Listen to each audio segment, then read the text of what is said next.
মহেশতলা বাগমারি যুবক সমিতি ক্লাবে ওভারঅ্যাক্টিং কাপে আজকে ছিল ফাইনাল ম্যাচ। হ্যালো গাইস, আমি সাকিব। আগের ভিডিও তোমরা দেখেছিলে আমি গিয়েছিলাম মহেশতলা বাগমারি যুবক সমিতি ক্লাবে যে খেলাটা চালাচ্ছে ওভারঅ্যাক্টিং কাপ, আর আজকে যাচ্ছি তার পরের দিন, মানে আজকে ফাইনাল খেলা আছে, তাই জন্য আগের দিন আমি 4টে খেলা দেখেছিলাম, কিন্তু আজকে সারা রাত জেগে পুরো ফাইনাল ম্যাচ দেখে বাড়ি যাব। দেখতে পাচ্ছ এখানে দুটো ইলেকট্রিক স্কুটি রাখা রয়েছে, এগুলো কিন্তু উইনার্স এন্ড রানার্সদের জন্য, আর ট্রফিটাও কিন্তু ভালোই ছিল। এখানে কিন্তু খেলার জন্য অনেক দূর দূর থেকে প্লেয়াররা খেলতে এসেছিল, যেমন ফলদা, মেদিনীপুর, আবার দীঘা থেকে এসেছিল গাইস। এখন যে টিমটা খেলছে এটা দীঘা। আর খেলা দেখার থেকে তো বেশি মজা ডিজেতে আসছিল, যখন গানগুলো বাজছিল না গাইস।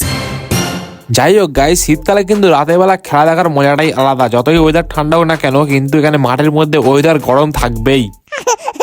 এবার কিন্তু সেমিফাইনাল খেলা হবে। দীঘা থেকে যে টিমটা এসেছিল ওটা ফুটে গেছে। দর্শকদের চাপে মাঠ এত গরম হয়ে গেছে, তাই জন্য এখানে কুয়াশা মেশিন দিয়ে বার হচ্ছিল।